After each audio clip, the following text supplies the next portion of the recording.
அது ஏன் இப்ப அப்படி பார்த்தா எடப்பாடி கூட தான் பல வருஷமா இருந்தாரு. எடப்பாடிக்கு எதுக்கு இத்தனை லட்சம் கோடி சம்பாத்தியம் எங்கேருந்து வந்துச்சு? அவர் கூட இருக்கக்கூடிய மற்ற இதர அமைச்சர் பெருமக்களுக்கெல்லாம் எப்படி வந்தது?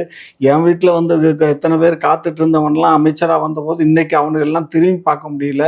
அண்ணே எனக்கு ஒரு டீ சொல்லுங்கன்னு சொன்னவன் ஒரு அதிமுக மந்திரி, இன்னைக்கு அவன் வச்சிருக்கான் எத்தனையோ லட்சம் கோடி வச்சிட்டு இருக்கான். இதெல்லாம் வந்து சார், அதுவும் திமுக அரசும் அவ்வளவு லட்சம் கோடி திமுக அரசு இவ்வளவு குறுகிய காலத்துல சம்பாதிச்சிருப்பாரு. இவ்வளவு திமுக அரசு வந்து இவ்வளவு குறுகிய காலத்துல இவ்வளவு கோடிகளை சம்பாதிக்கல, புரியுதா? அவங்க நீண்ட நாள் அரசியல்ல கிட்டத்தட்ட நாங்க 67ல இருந்து ஆட்சியில இருக்கோம். 67ல இருந்து வந்த போது அவங்க பல தொழில்களை பண்றாங்க, வைக்கிறாங்க, வர்றாங்க.